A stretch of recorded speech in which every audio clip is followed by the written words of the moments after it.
Hello everyone, আশা করছি সকলেই ভালো আছো। সকলকে আমার ইউটিউব চ্যানেল নলেজ ব্যাংক টুকেতে স্বাগত। আজকে আমি তোমাদের ক্লাস 6-এর রায়ো মার্টিনের যে প্রশ্নবিচিত্রা, সে প্রশ্নবিচিত্রার 8 নম্বর সেটের যে স্কুল আছে, 8 নম্বর সেটের যে স্কুলটা আছে, সেই স্কুলের সমস্ত কোশ্চেনের অ্যান্সারগুলো নিয়ে আমি আজকের এই ভিডিওয় আলোচনা করব। ঠিক আছে? স্কুলের নাম হচ্ছে Cooch Behar Rambhola high school and Alipurduar Newton girls high school. এই দুটো স্কুলের যে সমস্ত যে কোশ্চেনগুলো আছে ম্যাথের, সে সমস্ত কোশ্চেন নিয়ে আমি আজকের ভিডিও আলোচনা করছি। এবং অ্যান্সারগুলো বলার আগে তোমাদের বলবো, চ্যানেল নতুন থাকলে চ্যানেলটিকে সাবস্ক্রাইব করুন এবং তার সাথে সাথে পাশে থাকা বেল আইকনটি ক্লিক করে নিও, যেন পরের ভিডিও দিলে তোমরা সেই ভিডিওটার নোটিফিকেশন সঙ্গে সঙ্গে পেয়ে যাও। ওকে? এবং ভালো লাগলে অবশ্যই তোমাদের বন্ধুদের সঙ্গে শেয়ার করবে এবং কমেন্ট করে জানাবে। ঠিক আছে? এবং আমি একটা হোয়াটসঅ্যাপ গ্রুপ খুলছি। ঠিক আছে? যদি তোমরা হোয়াটসঅ্যাপে জয়েন হতে চাও তাহলে আমাকে এই নম্বরে, হোয়াটসঅ্যাপ নম্বরে মেসেজ করো, তাহলে আমি সেই গ্রুপে জয়েন করে দেবো।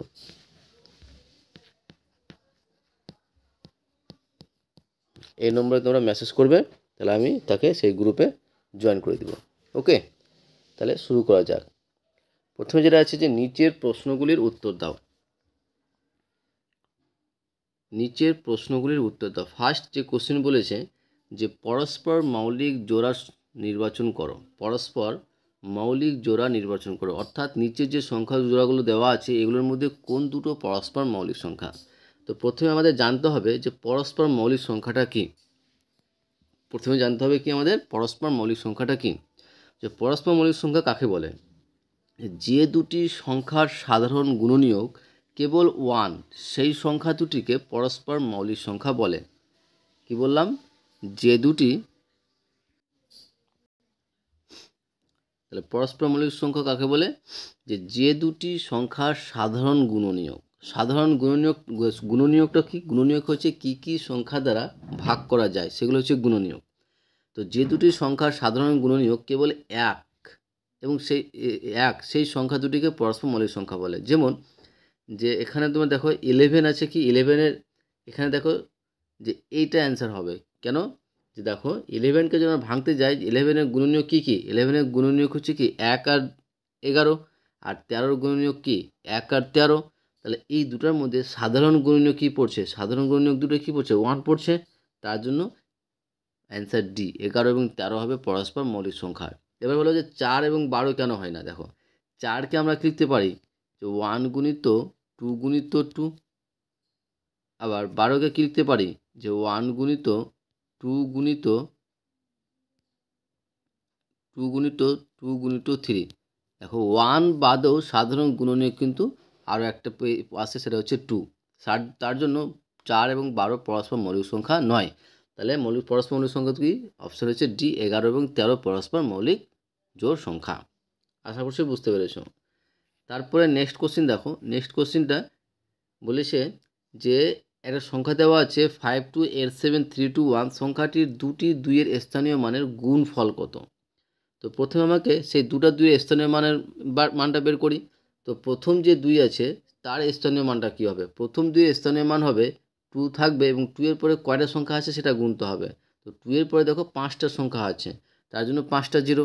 একই রকমভাবে সেকেন্ড 2-এর স্থানীয় মান কী হবে? 2 থাকবে এবং 2 এর পরে যেহেতু একটাই সংখ্যা আছে তার জন্য এখানে একটা শূন্য শূন্য নেব। ওকে? এবং এই দুটো কী করতে বলেছে? গুণ বের করতে বলেছে। তো গুণফল কী হবে? যে 2 5টা 0 গুণিত 20, অর্থাৎ 2 লক্ষ। 2 লক্ষ গুণিত 20 গিয়ে কী পাবো? যে 2 দিয়ে কত হচ্ছে 4 এবং বাকি কটা শূন্য পড়ছে টোটাল 6টা, তার জন্য 6টা শূন্য রেখে দিয়েছি। তাহলে কত হচ্ছে? 40 লাখ। ওকে? আশা করছি বুঝতে পেরেছো। তাহলে অ্যান্সার হয়েছে কত বলো তো? Option B. অ্যান্সার হয়েছে অপশান বি। নেক্সট কোশ্চিন দেখো। নেক্সট কোশ্চিন বলেছে যে কোনো দুটি মৌলিক সংখ্যার গসাগু হলো। যে কোনো দুটি মৌলিক সংখ্যার গসাগু কী হলো? 1 হবে। ঠিক আছে? অ্যান্সার কী হবে? 1 হবে। যে কোনো দুটি মৌলিক সংখ্যার গসাগু সবসময় 1 হবে। নেক্সট কোশ্চিন দেখো। নেক্সট কোশ্চিন বলেছে যে 73090 অঙ্কগুলি দিয়ে গঠিত সর্বনিম্ন মানে ক্ষুদ্রতম 5 অঙ্কের সংখ্যাটি কী হবে? সর্বনিম্ন বলেছে, অর্থাৎ ছোট থেকে বড়। তো অ্যান্সারটা হবে অপশান ডি, 30079। 30079। নেক্সট কোশ্চেন দেখো, নেক্সট কোশ্চেন বলেছে যে দুটি প্রকৃত ভগ্নাংশের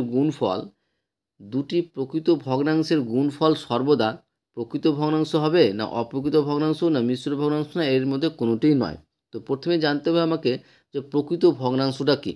প্রকৃত ভগ্নাংশ হচ্ছে যদি কোনো ভগ্নাংশের লব হর থেকে ছোট হয়, লবটা যদি হর থেকে ছোট হয় তাহলে সেই ভগ্নাংশকে আমরা বলবো প্রকৃত ভগ্নাংশ বলবো। যেমন 1-এর 2, 3-এর 4, 6-এর 7, 2-এর 7, 1-এর 8, 9-এর 11 ইত্যাদি। কারণ দেখো প্রত্যেকটা ভগ্নাংশের উপরের মানগুলো কী বলো তো ছোট আছে, অর্থাৎ লবের মানটা ছোট, হরের মানটা বড়। এবার আমাদের বলেছে যে দুটি প্রকৃত ভগ্নাংশের গুণফল সর্বদা কি হয়। তো দুটো প্রকৃত ভগ্নাংশের গুণফল করো দেখি।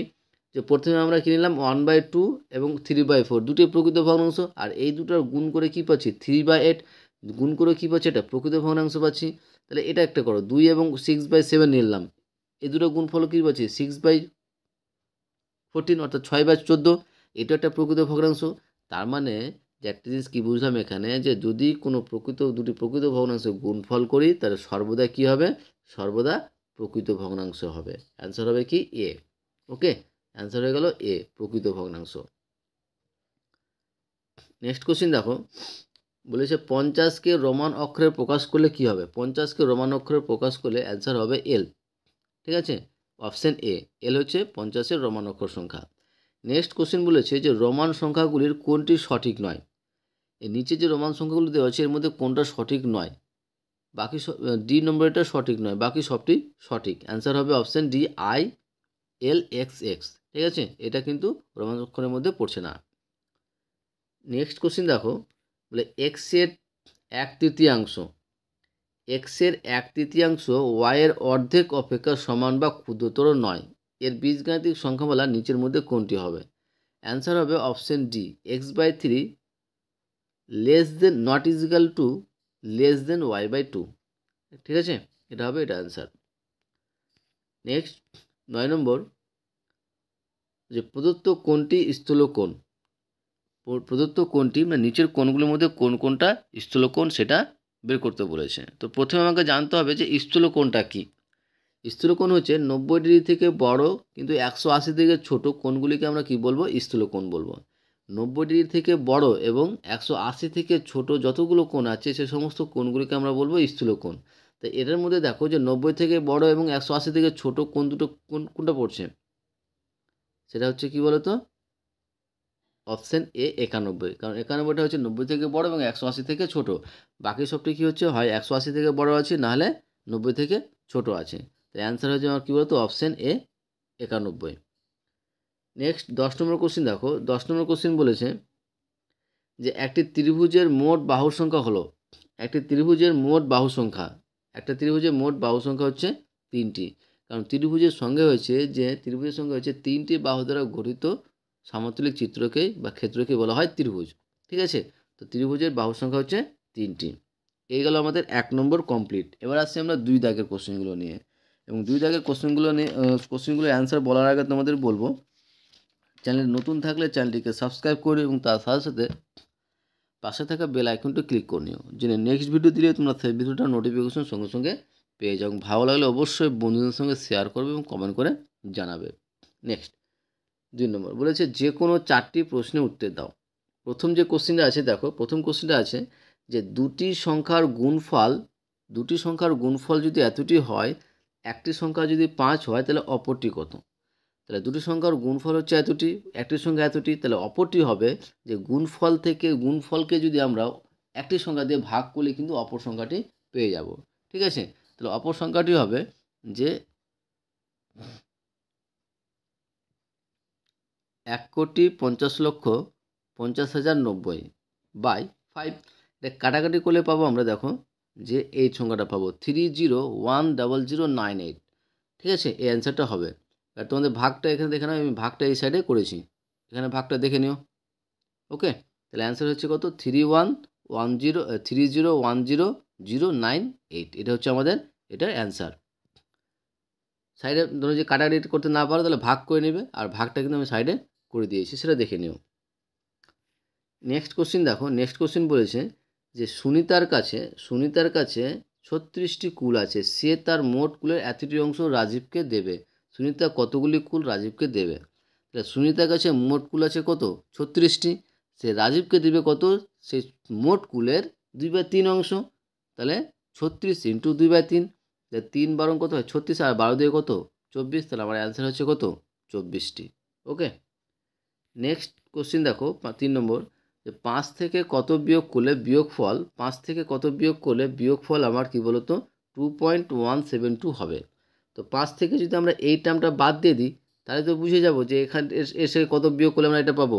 তো 5-5-এর পরিবর্তে কী লিখলাম, 5-এর পরিবর্তে 5.000 লিখতে পারবো, কারণ দশমিকের পরে জিরোগুলো কী হয় বাদ হয়ে যায়, তাহলে 5ই থাকে।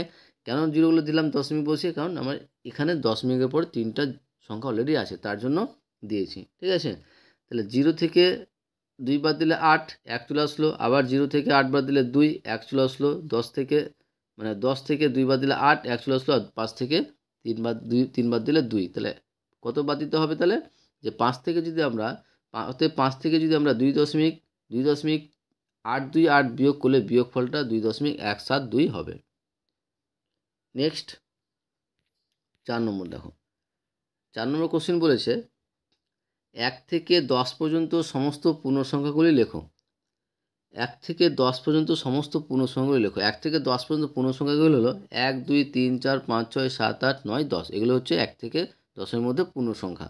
ওকে, এবার এর মধ্যে মৌলিক সংখ্যা বলছে, এই সংখ্যার মধ্যে বলছে এই সংখ্যার মধ্যে পূর্ণসংখ্যার কত অংশ মৌলিক সংখ্যা আছে। আগে দেখো যে মৌলিক সংখ্যা কতটা আছে, কি কি মৌলিক সংখ্যা আছে, 1 আছে, 1 একটা মৌলিক সংখ্যা, 3 একটা মৌলিক সংখ্যা, 2 একটা মৌলিক সংখ্যা, 5 একটা মৌলিক সংখ্যা, 7 একটা মৌলিক সংখ্যা, ঠিক আছে। তো মৌলিক সংখ্যা কয়টা হলো,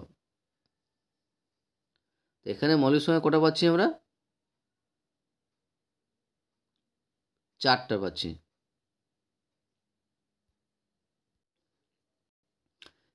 এখানে এক কাজ করে একটা বাদ রাখবে, হ্যাঁ, একটা মৌলিক সংখ্যা না, কিন্তু 2 থেকে স্টার্ট, 1 থেকে 10 পর্যন্ত, এটা ঠিক আছে, পূর্ণ সংখ্যা 1 থেকে 10 পর্যন্ত পূর্ণ সংখ্যা হচ্ছে, ঠিক আছে, 1 2 3 4 5 6 7 8 9 10, কিন্তু যখন মৌলিক সংখ্যা বলবে তখন 2 থেকে শুরু হবে, হ্যাঁ। এই 1-এর পরিবর্তে এখানে কি হবে 2 হবে, 1-এর পরিবর্তে এখানে কি হবে 2 হবে। আশা করছি বুঝতে পেরেছো। তাহলে মৌলিক সংখ্যা কয়টা সংখ্যা পাচ্ছি, 1টা 2টো 3টা 4টা, এই 4টা পাচ্ছি কতটা সংখ্যার মধ্যে 10টার মধ্যে, তাহলে 10টার মধ্যে মৌলিক সংখ্যা কটা পাচ্ছি 4টা, তাহলে পূর্ণ সংখ্যা কত অতএব লিখতে পারবো, অতএব পূর্ণ সংখ্যার 4/10 সমান কাটাকাটি করে 2 1 2 2 4 আর 5 2 10, তাহলে 2/5, তো 2/5 অংশ মৌলিক সংখ্যা আছে, ঠিক আছে। 1 থেকে 10-এর যে পূর্ণ সংখ্যা আছে সেই 1 থেকে 10 পূর্ণ সংখ্যার মধ্যে যে 2/5 অংশ মৌলিক সংখ্যা আছে। নেক্সট কোশ্চিন দেখো,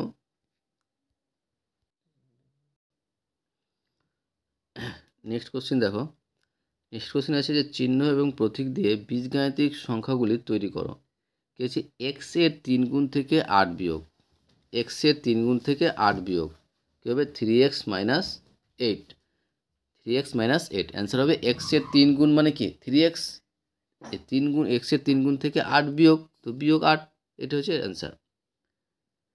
নেক্সট কোশ্চিন দেখো 6 নম্বর কোশ্চিন বলেছে যে রাম ও শ্যামের মোট বয়স হচ্ছে x+3 বছর। রাম ও শ্যামের মোট বয়স হচ্ছে x+3 বছর। তো y বছর আগে তাদের মোট বয়স কত ছিল, তো রাম ও শ্যামের মোট বয়স ছিল x+3 বছর, তাহলে y বছর আগে তাদের মোট বয়স কত ছিল, কী হবে x+3 - 2y বছর। এবার x+3 থেকে -2y কেন, তোমরা বলো যে এর অ্যান্সার হতে পারে যে x+3 - y হওয়া উচিত, কিন্তু যেহেতু এখানে রাম এবং শ্যাম দুজনের বয়স তোমার হচ্ছে, তার জন্য তোমার -y দুটো -y বাদ দিতে হবে, তাহলে অ্যান্সার হবে কত, যে x+3y - 2y বছর। নেক্সট কোশ্চিন দেখো 3 নম্বর কোশ্চিন বলছে যে কোনো 4টি প্রশ্নের উত্তর দাও, ঠিক আছে। এবং 3 দাগের কোশ্চিনগুলো বলার আগে তোমাদের বলবো, চ্যানেল নতুন থাকলে চ্যানেলটিকে সাবস্ক্রাইব করে এবং তার সাথে সাথে পাশে থাকা বেল আইকনটি ক্লিক করিও, যেন পরে ভিডিও দিলে তোমরা সেই ভিডিওটার নোটিফিকেশন সঙ্গে সঙ্গে পেয়ে যাও। ওকে, এবং তোমাদের বলবো যে বন্ধুদের শেয়ার করবে, ভালো লাগলে বন্ধুদের সাথে শেয়ার করবে, ঠিক আছে। 3 দাগের যেটা আছে যে সরল, 1 নম্বর যে সরল করো, এই সরল অঙ্কটা কিন্তু অলরেডি আমার ভিডিও আপলোড আছে, ঠিক আছে। যে 4 নম্বর সেটের যে স্কুলটা আছে পেজ হচ্ছে 120, 4 নম্বর সেটের পেজ 120 3-এর 1-এর অথবা অঙ্কটা কিন্তু সেম অঙ্ক, ঠিক আছে? তোমরা সেখানে গিয়ে দেখে নিও, ঠিক আছে? আর দেখে থাকলে তো আর দেখার দরকার নাই। নেক্সট যে কোশ্চিন আছে দেখো, নেক্সট কোশ্চিন বলেছে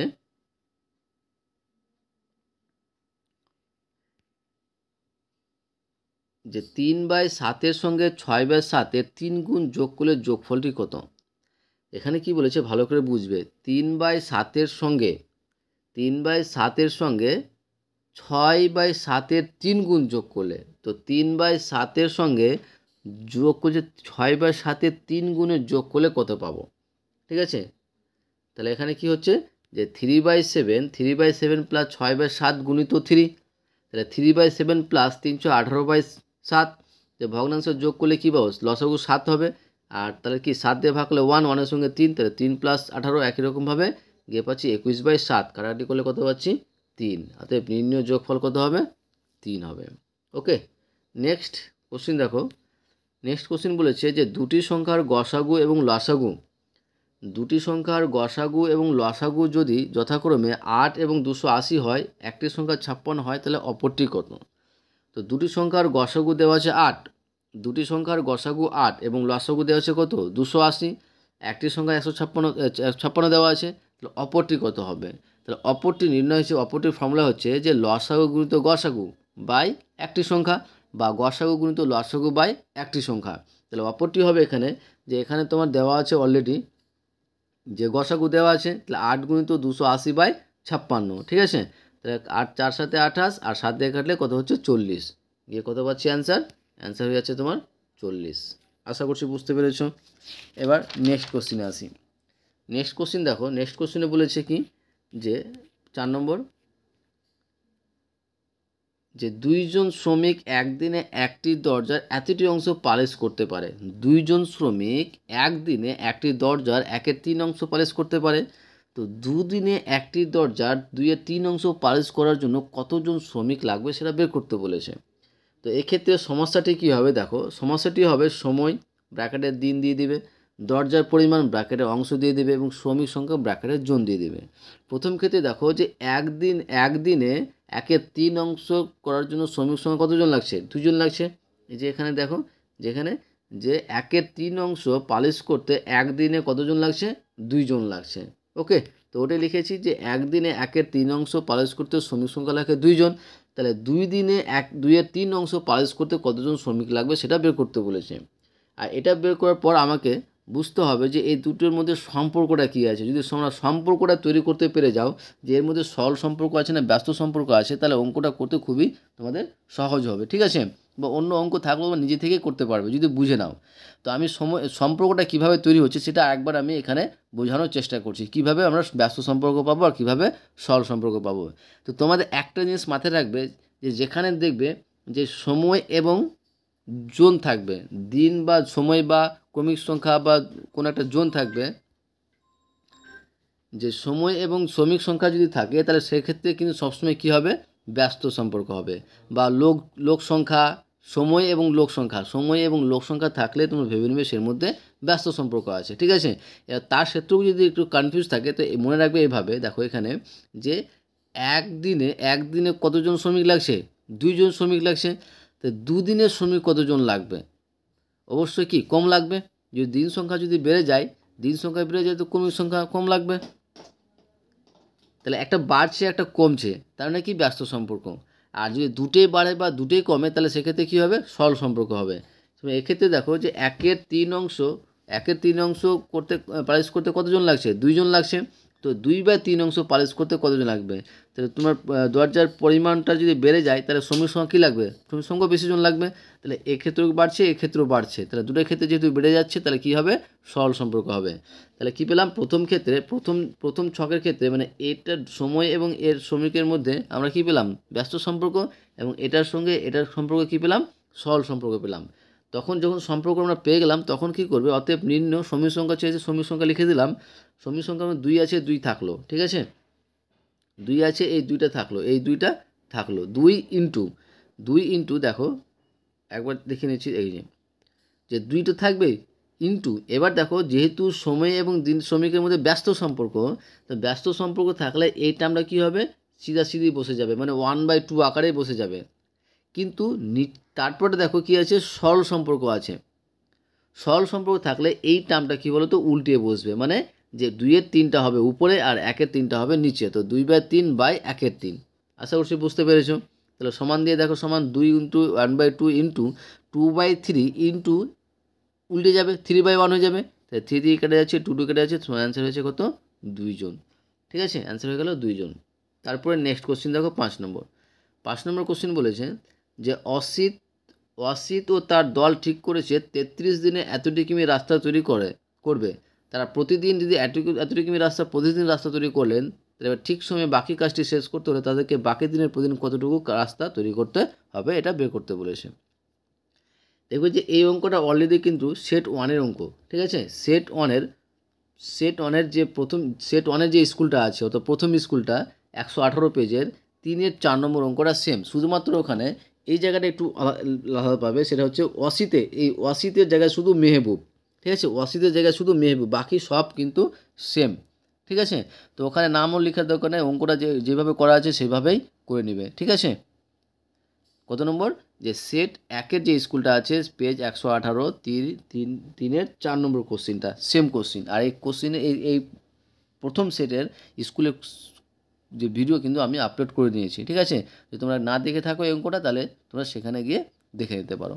ঠিক আছে, নেক্সট কোশ্চিন দেখো। নেক্সট কোশ্চিন যেটা বলেছে যে 6 নম্বর কোশ্চিন, এই কোশ্চিনটাও কিন্তু অলরেডি 2বার করে দেওয়া হয়েছে, শুধু নাম আলাদা আলাদা দেওয়া আছে। ঠিক আছে, এটাই নাম কি, যে এখানে খাবার থাকতে পারে, আটা থাকতে পারে, চাল থাকতে পারে, শুধুমাত্র এইটুকুর জায়গায় আলাদা আছে। তবু আমি এগুলো করে দিয়েছি, দেখে নাও একবার। যে হোস্টেলে 20 জন ছাত্রের 30 দিনের জন্য 150 কিগ্রা আটা মজুত রাখা আছে।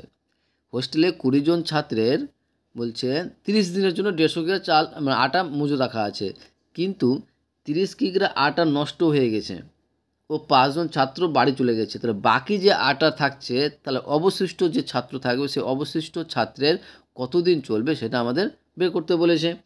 তো আমরা প্রথমে সমস্যাটি হলো সাজাবো। সমস্যাটি কী হবে, সমস্যাটি হলো যে 20 জন ছাত্র 150 কিগ্রাম চাল 150 কিগ্রাম আটা কী করে 30 দিনের বরাদ্দ ছিল। তাহলে 5 জন যেহেতু কমে যাচ্ছে, তাহলে 20 - 5, আর এখানে তোমার 30 কিগ্রা আটা নষ্ট হয়ে যাচ্ছে, তাহলে 150 থেকে 30 বাদ 120। তাহলে অ্যান্সারটা কী হবে সেটা বের করতে হবে। তা প্রথমে আমি আগে বললাম, সময় এবং জন বা ছাত্র সংখ্যা থাকলে সবসময় কী হবে, ব্যস্ত সম্পর্ক, এবং এটার সঙ্গে কী হচ্ছে, সরল সম্পর্ক। যদি এটা হয়, তাহলে আমরা কী বললাম, যে নির্ণয় সময় লিখব যে 30 গুণিত ব্যস্ত সম্পর্ক, তাই 20/15 থাকলো, কিন্তু সরল সম্পর্ক তার জন্য এই টার্মটা উল্টিয়ে লিখেছি। ঠিক আছে, এবার এখানে কাটাকাটি করলে আমরা কত পাচ্ছি, অ্যান্সার 32 পাচ্ছি। কীভাবে কাটলাম দেখো, যে এখানে তোমার এই শূন্য কেটে দিয়েছি, না এবার কেটেছি যে 15 × 2 = 30, এই শূন্য কেটেছি।